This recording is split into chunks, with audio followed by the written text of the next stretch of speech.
Hello, this is Keith Graham from Codasip. I'd like to talk to you about memory encode and decode constructs, which are a part of the CodAL processor description language used within Codasip Studio.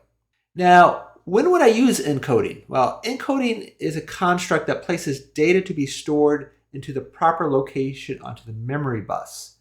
Now, when we take a look at memory, if I write 4 bytes at a time, you would imagine they would go in the right 4 bytes location on the memory bus. But if I only want to write a single byte or 2 bytes, I need to put them in the right parts of the memory location so they will be stored in the correct place in memory. By having a higher level synthesis language like CodAL, we're taking some of the detailed work of encoding away from the programmer to improve the productivity of the programmer by creating constructs that will do this for you. Now let's take a look what this will actually do. Now, when we do a store operation, it takes the data from the write justified part of the register and then moves it into the right location in memory. Now, if we take a look at this particular operation here, we are trying to write into the second byte. And so we want to take the data which is write justified in the register file and move that into the second byte on the memory bus.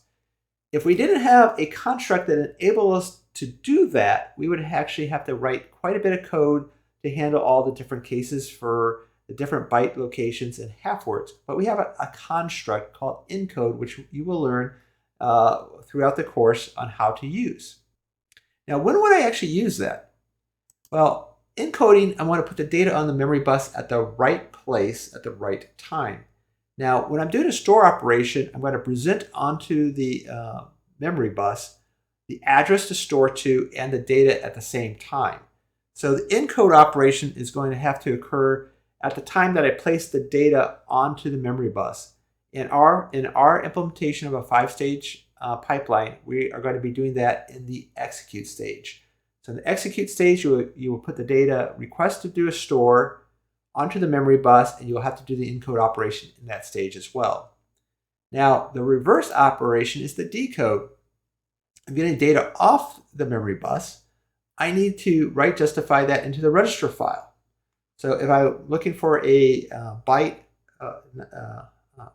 less than a word, a byte or half word, I need to always write justify that into the register that I'm loading it to. And the decode function, just like encode, is going to take the work of doing that away from the programmer and do that for you. Now, in this case, on the decode, we are, in this example, we're doing a byte 1, and so we need to downshift or write justify the byte 1 off the memory bus into the byte 0 location to store into the register file. And that's all going to be handled by the decode. Now, when am I going to use the decode operation? Now, the encode was when I'm preparing the address and the data to be placed onto the memory bus. Now, on the decode, I have to wait for the data to be available on the memory bus and take it off the memory bus and put it into the right location from a register file. That's going to be happening in the second phase of a load operation on the memory bus. And we're going to be doing that in the memory stage within our design of our 5-stage pipeline for this course.